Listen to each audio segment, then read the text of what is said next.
Good morning and good morning, good morning, good morning. Welcome to Fix It Finance. I always say good morning, good morning, good morning. Maybe that's a thing now. But yes. There's this song that I've just been singing all day. My hands are blessed with the blessings of the Lord. Okay. If that's a song for somebody, receive it in Jesus' name. Okay. Welcome to Fix It Finance. We are continuing on from where we stopped last week. So we have been on a series, an unintentional series. I had all my points. I didn't realize it was going to over 3 episodes. So if you were with us 2 weeks ago, we talked about um financial mistakes you definitely want to avoid. So today we are continuing on that train of thought. So I'll do a quick recap. First and second episode, we talked about buy now, pay later. I guess before we go into it, if you are new here, my name is Fikayo. I go live every Saturday at 12 p.m. Eastern on this channel, Fix It Finance. So if you are new here, make sure you like, share, and subscribe. Be sure to tell somebody. If you're also online, be sure to share it so people know that we are live. So going back into the quick recap. So we've been talking about financial mistakes you want to avoid. Okay, financial mistakes you definitely do not want to fall into. And this is just based off of, you know, stuff that we've been through as a family, stuff that I've seen some clients go through, and just general knowledge. You understand? For example, just things that we should know as people that are trying to make sure our financial, future is bright. So, we're making sure that we don't go into or get trapped into some of these things. So quick recap, we talked about buy now pay later. So as with all things, buying now and paying later is a big trap. You understand? In addition to um being a trap, one of the things like I mentioned I don't like about it is how um they end up you end up buying more because you think, okay, since I'm paying later, just add it on, pile it on. You understand? So the next thing we also talked about using credit card as an emergency, using credit, not just credit card, any form of credit as an emergency fund. No, you should have actual emergency funds. Okay. And again, depending on where you are in your journey, make sure you build to that. We talked about borrowing for things that go down in value. So you, as much as possible, you want to be careful when you're borrowing. If you're borrowing, make sure you're leveraging, you're using whatever you're borrowing to help you uh, uh move up to the next level or do better things. For example, we mentioned a farmer borrowing money as a farmer to buy a tractor that will increase your productivity is very different than borrowing money to buy, a Ferrari just to show off. You understand? Two very different things. Okay. We talked about debt consolidation using your home and how you should be very careful of that. There's actually a comment on that video that I really like that talks about her experience and what she went through going through that. It's not funny. And the biggest reason we don't want you to fall into the mistake of doing debt consolidation is because you don't treat the habit.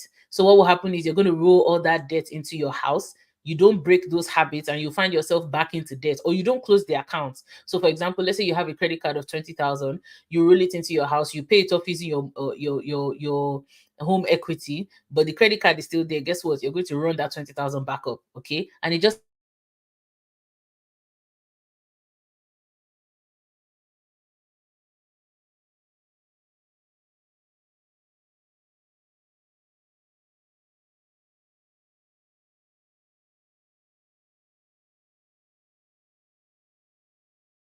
Okay, yes, we talked about payday lending. Okay, so for payday lending, we mentioned, the interest on some of these payday loans can be as high as 800%. By the time you factor in all the fees and everything they charge you, it's just not worth it. Plus, you still you end up stealing your cash flow in the sense it ends up stealing your cash flow, because what happens is that paycheck, you've already promised it to them. So when that paycheck comes, guess what? You're going to find yourself in that cycle continually. Okay.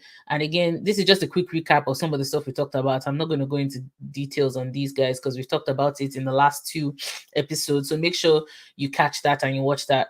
We talked about not budgeting or tracking your expenses. This one, I hammer this a lot on Fix It Finance. Even if you don't budget, you must track your expenses, because you're tracking your expenses and budgeting will expose you to yourself. And yes, you should get to know yourself intimately financially. Okay. Don't be scared. Don't be in denial. Denial doesn't get you anywhere. Just do it. Not carrying your spouse along financially is another thing we talked about, making sure the two of you are keeping each other accountable and making sure you are in agreement. Hiding finances from your spouse or purchases and stuff from your spouse, you understand? Making sure that the two of you are open, naked and unashamed with each other when it comes to all things, especially finance. We also talked about not giving every dollar a job. Every single dollar in your possession should be on assignment. For some, the assignment is paying bills. For some, the assignment is going out to make more of its kind. For some, its assignment is, giving. But every single dollar must have a job. Every single dollar of your paycheck must have a job. Every single dollar sitting in your account must have a job. Okay. Money should not be idle in your hands under any circumstance. Okay. Even if you're keeping money in cash, right?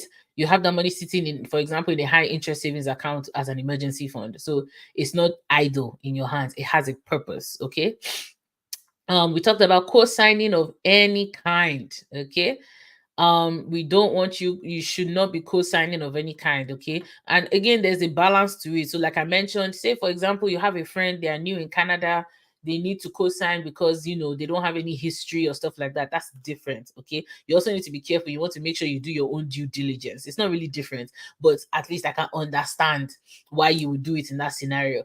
But the bank has determined this person is too risky to loan to. You too, you're not gonna carry your head and you you say, okay, I want to stand for this person. Tomorrow, when they can't pay the bills, guess who they're coming to come and collect it from? You. Okay. Don't co-sign. Don't co-sign. One more time. Don't co-sign. It's just not worth it. Okay. And where we ended last week was opening multiple credit accounts. We talked about being robbed of your peace, just the administrative nightmare it is to manage all these accounts left, right, and center. And of course, just being able to simplify your life. One of the things we talk about here at Fix It Finance all the time is simplify, simplify, simplify, simplify. Okay, that's where we ended last week. So welcome if you are new here. My name is Fikayo, and we have been talking about, we've been doing a series on financial mistakes you should avoid, or financial mistakes to avoid. I see a question on Instagram. It says, just curious, how do you get off if you have co-signed? So depending on the situation, okay. Hi, natural water bar, I see you. Depending on the situation, I would say one of the things you want to do is, there are a few ways. So I'll use a few scenarios. One is, say for example, you have co-signed for someone on a car loan. Okay. Let's say they didn't qualify for their credit. They bought the car in 2020. It is now 2024. The loan is, say, a 6-year or an 8-year loan. Okay. Hopefully their finances have improved. What you want to do is you will go to them and tell them to refinance the loan. So they'll refinance and get the loan in their name only. Okay. So that's one of the ways to get out of co-signing if you've co-signed. Okay. Let's say it's for a cell phone, for example. The person didn't have enough credit history to open a cell phone. Same thing, have them close that account and open a new account in their name, because now they have the history to back it up. Okay. What else? Which other scenario can I think of? If, for example, you signed a mortgage with them, okay, same thing, have them refinance the loan to get your name off of the loan. Okay, that's one of the major ways to get yourself off, to get yourself off of co-signing if you've already co-signed. There is a question here. It says, so if the debtor can break their bad habits, would it be a good idea to do debt consolidation on your home, or is it a big no altogether? So thank you for this question. If you can break the bad habits, I still would not recommend it. And the reason is because you've made progress on paying your home. I don't know if you remember 2 weeks ago, we had a question that was actually close to this. The person mentioned, okay,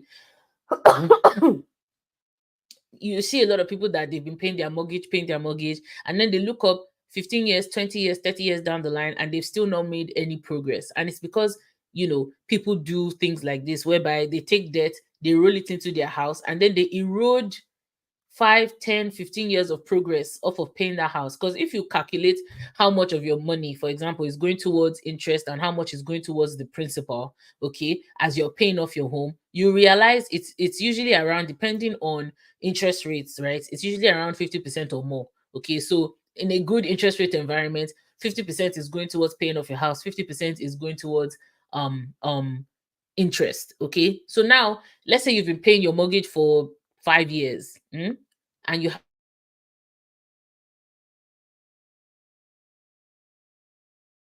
have debt of say 2015, let's even say 50,000.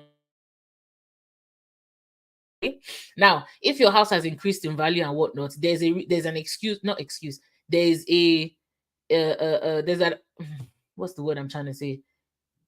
You can justify it as well. Okay, my house has gone up in value, and then I'm going to roll this over into house. So yes, I would say so long as you can have that discipline not to rack up the debt again, and let's say the value of your house has actually gone up in value, then I might take that risk. However, though, I think there is a blessing. Forgive, I don't know what other word, and there's a grace, and there's also the discipline that comes from actually doing the work to pay off your debt. You understand? There's something in it. I don't know how else to explain it. Maybe it's because, you know, just from what I've seen so far, it usually doesn't end well, because most people will leave those credit accounts open. For example, you pay off the line of credit, you pay off the credit card, you pay this off, and you still leave it open. So if I were going to do this, I would close every single credit account I have and leave only on debit until I know for a fact that I've conquered those things and I will not run up debt again. So I'm sure that answers your question, but if it doesn't, please let me know. So definitely I will if I'm going to consolidate debt into my house, I'm going to close off all the credit accounts. I'm not buying a new car, I'm not buying a new house, I'm not buying a new anything for some time until I quote unquote catch up. Okay, and until I'm sure for sure I'm not going to go back into debt again. And one of the ways I will stop myself from going into debt again is to close off all form of credit accounts and live on debit. Okay. So let's pick up where we left off. I was in the middle of, I think, doing the reintroduction. My name is Kyle. I go live every Saturday at 12 p.m. Eastern. If you're new here, join us every Saturday. That said, I will not be here for the next 2 Saturdays because life is life, and I have a wedding next week, and then I have a speaking engagement the week after. So we will continue our regularly scheduled programming August 17, and we will pick it up from there. Okay, and we're going to be talking about real estate. It's funny enough that we were talking about home consolidation, talking about preparing to buy your first house or buying your second property or your third property. We're going to talk about some of the things you should know, questions to ask, some of the lessons learned from how we did ours, and yeah, we'll go from there. Okay, so let's pick up where we left for this week. So we are continuing on financial mistakes to avoid, as we continue down our path of what do you call it, our financial journey, cleaning up our finances, winning with our finances, taking back control. Like I mentioned, my goal here at Fix It Finance is to help individuals and family take back control of their finances. Okay, the government, our jobs, that's not the person in control, it's us. We are the ones that should be in control. So if you feel like you're not in control, that's where we come in. Okay, let's pick it up from there. So the last thing I think we talked about last week was opening multiple credit accounts. So this week, continuing on financial mistakes to avoid, YOLOing everything. YOLO basically means, for my non-current, I'm joking. YOLO means you only live once. Okay, you're YOLOing everything up and down. In other words, you're justifying foolishness every day, right? Because I only live once, I only want to do this. Now, there's nothing wrong with living your life. I'm a big proponent of balance when it comes to paying off your debt and getting your finances in order. I'm a big believer in balance. You still have to live your life. You can't wait until you finish paying up your mortgage, or until you finish paying off all the debts to actually have a life, or to bless your children, or to do things with your family. No, balance is key. Okay, that said, there's still the place of sacrifice. Okay, so while you only live once is true, and live for the moment is true, there must be balance. Okay, a time will come when you cannot work, or a time will come when you do not want to work. Okay, it's different. If you cannot work, it's even good, because there's a reason. You can't work. Okay, maybe you might even have disability, or one or two other things that may cover you.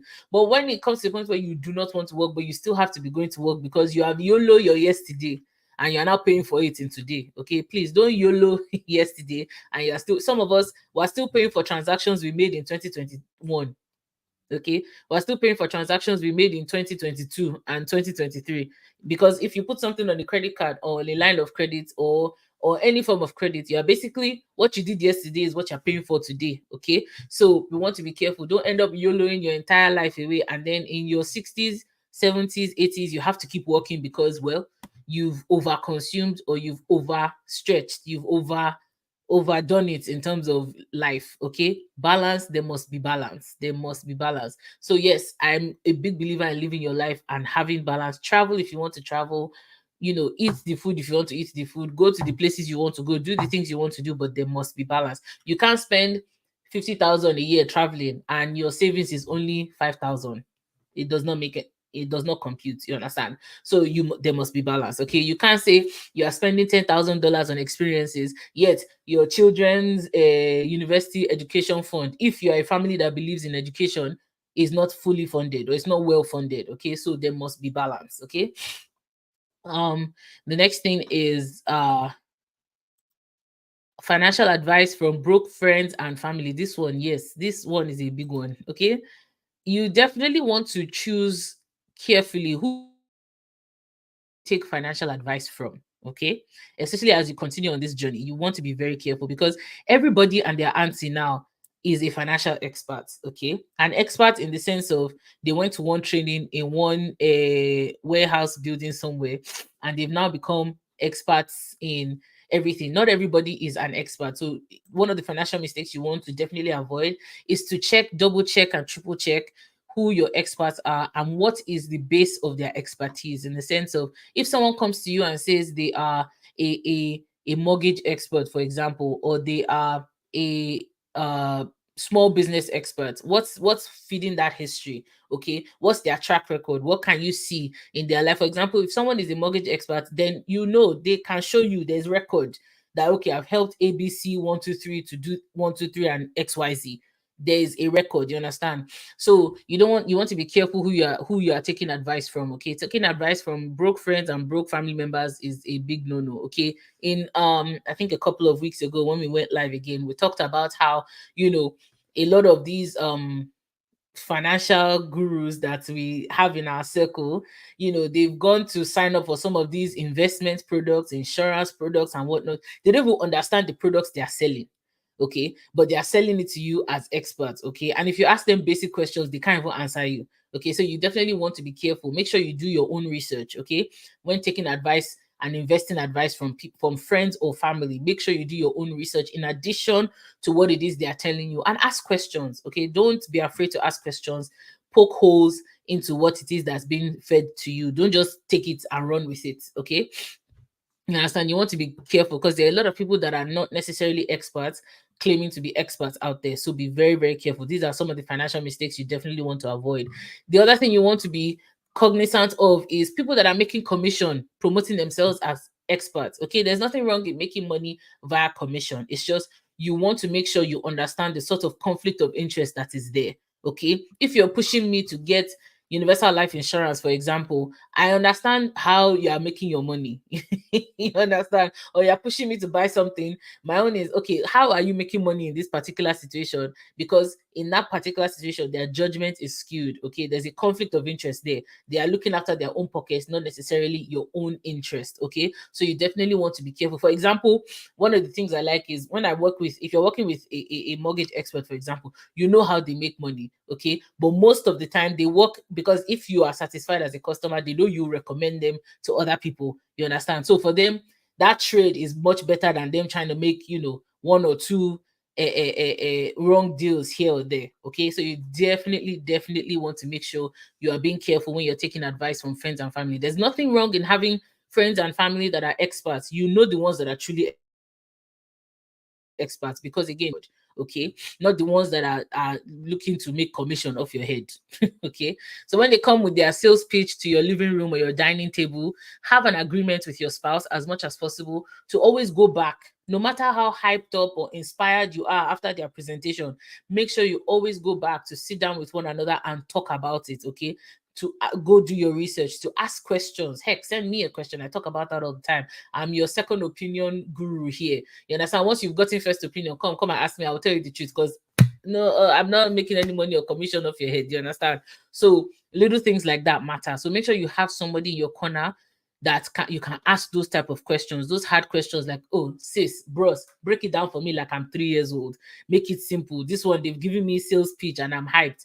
Help me understand what it is I'm hyped about. Okay. So you definitely want to make sure you are not making that mistake of just running with the first sales pitch that you hear, okay, from friends or family. The other financial mistake you definitely want to avoid is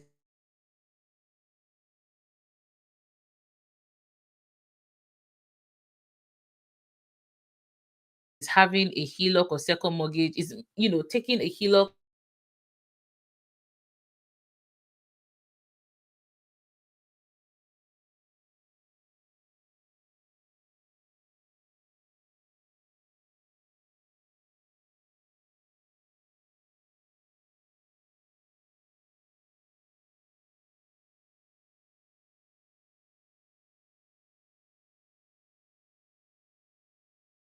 because you've watched one video on TikTok of one small girl or one person that did it and they were successful.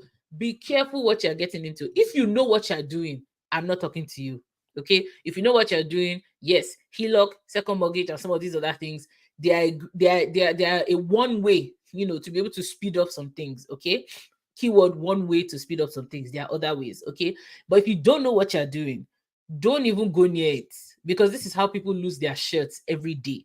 You understand? You especially if you're already under pressure financially, the last thing you want to add is more pressure in the form of HELOC, second mortgage, and some of these other things. And because a lot of people don't understand these financial products, you understand? So sometimes they sign up for the worst of them. The worst, again, somebody, friend or family, will come and give you a sales pitch and tell you how this, that, and the other thing is the best for you. You gotta sign up without understanding what it is you're getting yourself into. You look up, let me paint you a picture of an example, that really touched me. Someone comes, gives this person financial advice. They put them into a HELOC, okay, for a property that they sold and whatnot. Anyways, there's this HELOC sitting here. The property sells, but they still have the HELOC owing. I know the HELOC was transferred, was I think they had to refinance to get someone off the loan. Anyways, long and short of the story, this particular HELOC, I think we were in, by the time I met this person, was like year 15 or something like that, or year 10. No, I don't remember. No progress had been made on this HELOC. So, as with some of these things, second mortgages, HELOCs, and whatnot, the paycheck goes into it. They take their interest and then you spend from the HELOC, okay? But looking up, I think it was like year 9 or 10, not 15. I don't remember. But basically, no repayment had happened on this amount of money. Let's just say it was $200,000. So they've been recycling this money, recycling their paycheck into this money, but they have paid $0 on 200,000. Okay, at least you in your mortgage, your first mortgage that you don't even know that much about, every month that you pay, at least you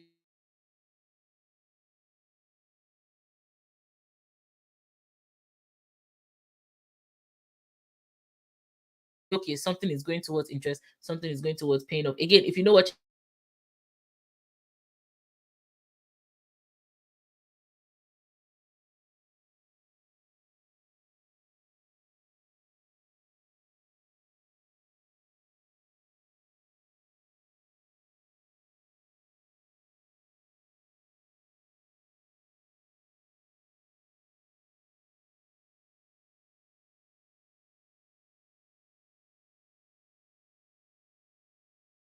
product they are given by their friend or their family or whoever is the expert or guru in their corner. Okay, so make sure you understand these things before you get into it. Okay, especially when you're going to borrow. For example, you're borrowing on your primary house to go and buy a second house, or borrowing on one house to go and buy an investment property and whatnot. Again, when all things are good, it's Gucci, it's beautiful, it works.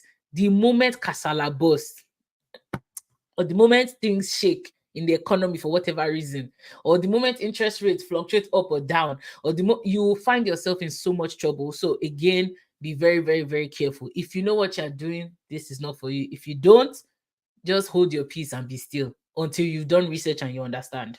Okay. I see a comment here on Instagram. It says, love this advice. We will take you on this offer. Need to understand more about permanent life insurance under an incorporation. Okay, yes, we can talk about that offline. I know who you are. Okay.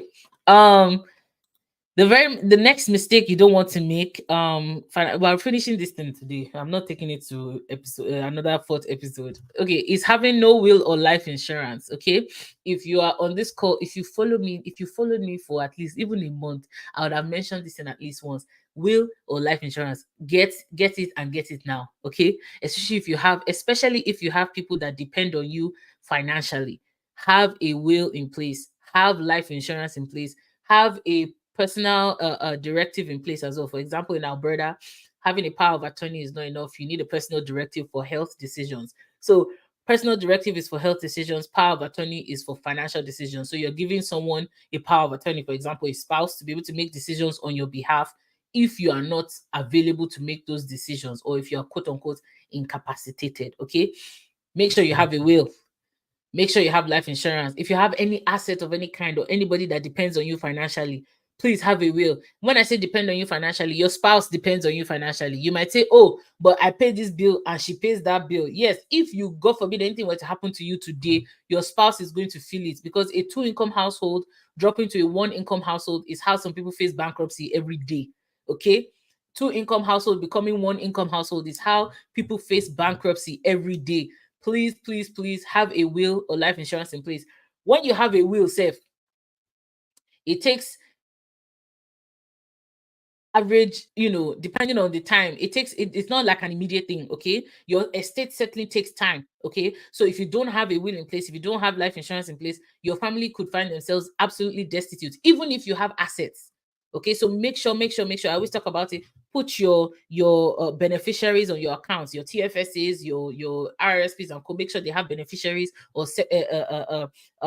what do you call it, survival holder. I forget the name right now off the top of my head. Make sure you put them on whatever names you need to put on. Make sure you put them on, and then have a will in place. Okay, because if anything were to happen to you, God forbid, you want to make sure you protect those you love. Okay, you want to make sure you protect those you are leaving behind. Okay, you want to prevent unnecessary fights. And I saw a post this week and I thought it was so awesome. The person was like, if the dead could speak, especially back like where I come from in Nigeria, a lot of people will say, no, my brother will take care of my wife and children if anything were to happen to me. I don't need to make any plan. And then, God forbid, something happens to them, and the brother will show pepper, will show stress to the wife and children that are left behind. Don't do that. Don't let that be you. Don't depend on somebody else to take care of your family when you are gone. You can do it yourself. Okay. Have a will in place, have life insurance in place. Okay. With a will, sometimes estates take 6 months or more to settle. As well, by the time you go through probate and all that, it's a long process. If you don't have a will, you're looking upwards of 2 years or more. Imagine having young children, having to wait more than 2 years to be able to access your accounts, or access the assets that you have, or be able to sell off whatever things you have, you understand, because you did not do the right thing while you were still here. Okay, God forbid, nothing's going to happen to any of us. We know we are very much protected. That said, especially if you own anything and you have people that depend on you, have a will, have life insurance, term life insurance. We've talked about that in a different video. I won't do that in this video. The next financial mistake a lot of people make is not asking enough questions. I mentioned this earlier. Ask questions. Know your circle of competence. One thing I bless God for, the older I get, the more I'm so confident in saying, this I know, this I don't know. And for that reason, I'm not making a decision yet. You understand? Know your circle of competence. Don't be too proud to understand, to know that you don't know. Okay, if you don't know, it's okay to say you don't know. If someone comes to your living room or your dining room table to pitch you permanent life insurance, or to pitch you how you can do this, that, and that in your corporation, and you can make tens of trillions of dollars by doing this, that, and the other thing in your corporation, before you run and just run right into it and say, oh wow, this person is really smart, they know what they're talking about. Ask questions. Look for second, third, fourth, fifth opinions. Because from gathering, the Bible says, in the multitude of counselors there is safety.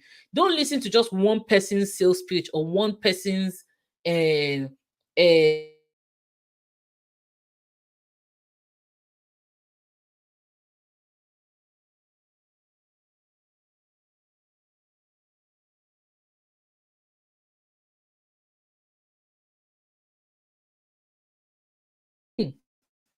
Okay, you hear on Fix It Finance, you can save this, save that on your taxes. Go and verify in 3 or 4 other places. You will see that it's matching. If it matches, okay, because from the mouth of 2 or 3 witnesses, a thing will be established. Okay, don't just hear one person's sales pitch, one person's side of the story, or one person's opinion on things that you run with that. Okay, let's be wise here, and we talk about that here at Fix It Finance all the time. Okay, so know your circle of competence. If you don't know, it's okay to say you don't know. Sit down with someone that knows. Book an appointment with the bank. Sit down with them. Ask questions. Don't just take their word. Then book an appointment with. There's so many finance experts, mortgage experts, everything experts online right now. Book a session with them. The $100 you will pay, you understand, or the $50 you pay to them to gain better understanding is worth it in the long run. If it will save you 50,000, you understand, in interest, for example, or if it will save you 5,000 in unnecessary fees when it comes to your investing, for example. Okay, so know your circle of competence. Ask questions. Ask when you don't know better, when you are a little confused, when you are unsure, when you are overexcited. Okay, they've come to your sitting room, they've come to your living room, they've given you the best sales pitch of your life. You are now like, we can do this, we should do this, we should do this. Calm down, breathe, let it take like 3 weeks before you make any decision. Okay, sit down with your spouse, you understand, and listen to your spouse. Sometimes you can be the one overexcited and your spouse is just not having it. There's a reason. Okay, stop making financial decisions with little or no information. For example, you listen to one TikTok video about HELOC or second mortgage. You now run to the bank. Please give me HELOC, give me second mortgage. It's just not wise. Okay. Sorry if I'm coming across a little harsh. It's just not wise. Okay. Let's be wise. So research, ask questions, ask people who have been through it, ask people that you know personally. So I say it all the time. My name is Mikhail. Ask me. I will gladly answer and give you my opinion on the matter. And you can go and verify. I don't know. Yes, it was Obi. I think, like I said, you can verify. Oh, that's not why we're here. Okay. Last but not least is ask Mikhail. Like I mentioned, financial mistakes you are making. You are not asking enough questions on this channel. So please ask more questions. Okay. Ask enough questions. Don't be shy. We got you. Okay. All right. That is where we'll end it today. We are at 34 minutes. I had other things I wanted to talk about today, like Bank of Canada interest rate cuts and all that. But one last thing before we go. A friend of mine, and I won't necessarily go into details, but whatever you do, if you haven't done so already, we talk about the different types of insurance you should have, on this channel. We've talked about identity theft insurance extensively. We talk about life insurance extensively. Home and renters insurance. If you are renting and you don't have, because with home, when you buy your home, the bank safe will require you to go and get a home insurance. So that one I'm not really concerned about. Renters insurance. Some landlords do not require you to have it. Make sure you get it. Renters insurance will cost you less than $50 in most cases.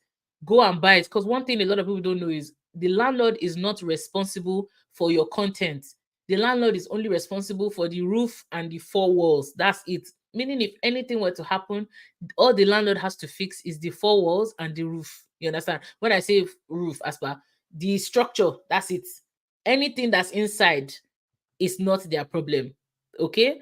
So meaning your laptop, your TV, your Apple VR Pro, your iPhone 15 and co that costs $1,500 is you that is gonna have to replace it. So if you don't have renters insurance or content insurance, you are on your own. If God forbid something were to happen, for example, our hearts go out to everybody in Jasper right now that's going through the wildfires. Lord, we pray that you would help and restore and send rain, whatever it is that would help those fires go out.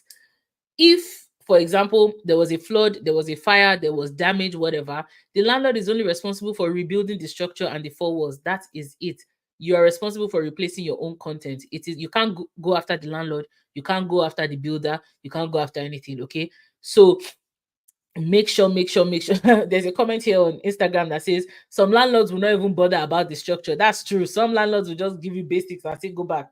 Okay, make sure you have renters insurance. Renters insurance covers you for things like if there's water damage, fire damage, whatever damage in your rental property, they will pay for your hotel that you sleep in.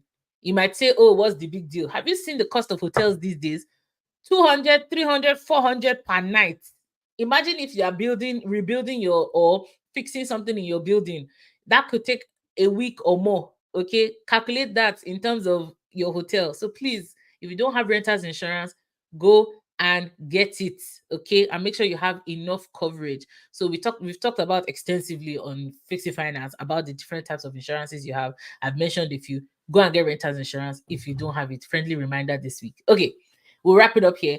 Thank you so much for joining us. Thank you to those on Instagram, Facebook, and YouTube. We will see you 2 weeks from now. Like I mentioned, next week I have a wedding, and the upper week I have a speaking engagement at this time. So I will see you August 17th. Thank you so much for joining. To my day ones, I see you people. Thank you for coming every week, and have a wonderful, wonderful week / rest of your day. Okay. Thank you all for joining. God bless you. Bye.